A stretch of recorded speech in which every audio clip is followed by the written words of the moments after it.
मुझे आशिक कहो, दीवाना कहो या कहो सिरफिरा, क्या फर्क पड़ता है।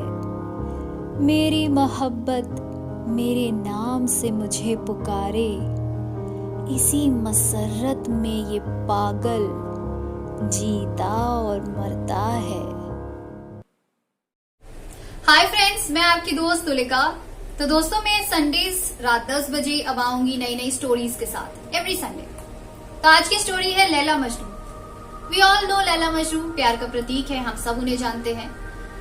मगर उनकी जिंदगी के कुछ ऐसे हिस्से हैं जिनके बारे में हमें बहुत कम मालूम है। तो आइए हम अपनी कहानी के थ्रू उन्हें जानने की कोशिश करते हैं।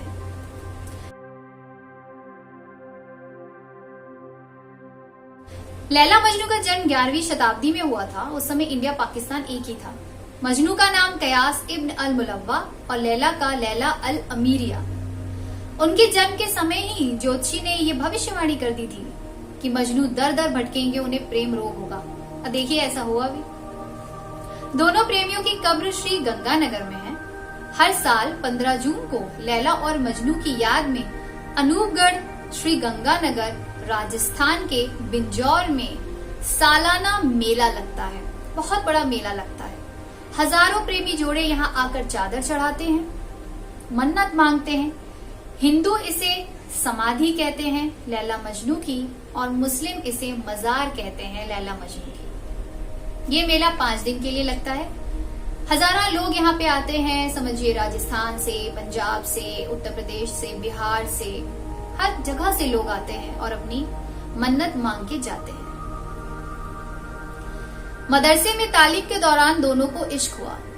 जब मजनू मदरसे गए अपनी पढ़ाई करने के लिए, तो वहां पे उन्हें लैला मिली और लैला को देखते ही वो बिल्कुल दीवाने हो गए और लैला को भी उनसे बहुत मोहब्बत हो गई। मजनू एक बहुत अच्छे कवि थे और बहुत अच्छा लिखते थे। उन्होंने लैला पर बहुत सारी कविताएं लिखी और ज्यादा करके उनकी हर कविता लैला के लिए ही होती थी। उसमें उनका जिक्र जरूर होता था। तो इस तरीके से उन दोनों का प्यार परवान चढ़ा। पर परिवार को ये बात नागवार गुजरी। उन्होंने उनके पिता से लैला का हाथ मांगा, पर उनके पिता ने मना कर दिया। परिवार ने मजनू को मना तो किया ही, पर उसके साथ लैला की जबरन शादी करवा दी। लैला की जिससे शादी कराई, कहते हैं वो भी बहुत ही अच्छे परिवार से थे, बहुत पैसा था, हर बात अच्छी थी। बट लैला को तो मजनू से ही प्यार था। तो उन्होंने अपने शौहर को सारी डिटेल्स दे दी कि भाई, मैं एक शख्स को प्यार करती हूँ जिसका नाम मजनू है, और उसके अलावा मैं किसी को भी अपना शौहर नहीं मान सकती हूँ। इस बात से नाराज होकर उन्होंने लैला को तलाक दे दिया और उनके माता पिता के घर उन्हें छोड़ दिया। जब लैला यहाँ वापस आई और मजनू को इस बात की खबर हुई, जो कि उनके प्रेम में, वियोग में बिल्कुल पागल हो गए थे, और उनकी शादी के बाद वो जंगल जंगल, रेगिस्तान रेगिस्तान भटकते रहते थे, घूमते रहते थे, बिल्कुल दीवाना हो गए थे। लोगों ने तो कह दिया था कि ये पागल हो चुका है। उन्हें जब ये पता चला कि लैला दोबारा वापस आई है, तो बड़े खुश हो गए और दोनों ने एक प्लानिंग करी कि हम यहाँ से अब भागते हैं, हम ये जगह ही छोड़ देंगे, हम दोनों यहाँ से निकल जाते हैं। पर दोस्तों, यही शायद सबसे बड़ी मिस्टेक होगी, क्योंकि जब उन्होंने ये डिसाइड किया तो उनकी फैमिली को ये खबर मिल गई। उनके जो दोनों भाई थे, लैला के जो दोनों भाई थे, उन्होंने फिर फॉलो किया दोनों को और उनसे बचते बचाते, भागते भागते, भटकते भटकते भटकते वो लोग पहुंच गए कहाँ?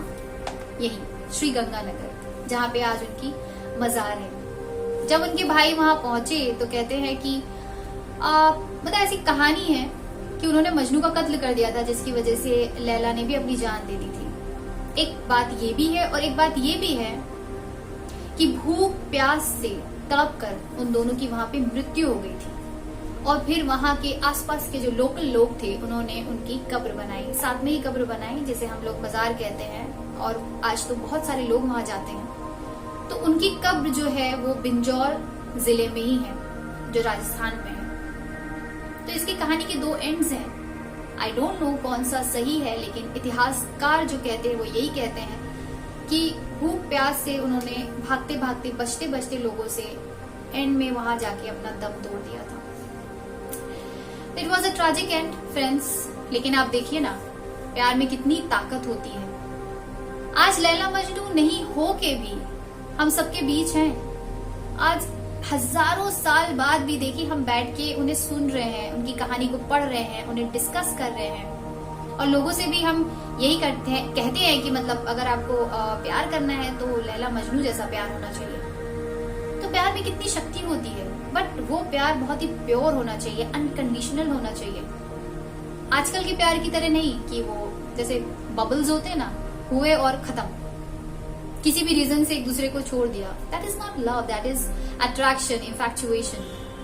व्हाट एग्जैक्टली लव इज, हमें अपने इतिहास के पन्नों को ढूंढने की, खंगालने की जरूरत है, तो हमें पता चलेगा कि प्यार आखिर होता क्या है। तो दोस्तों मैं फिर से आऊंगी अगले संडे रात 10 बजे एक ब्यूटीफुल स्टोरी के साथ।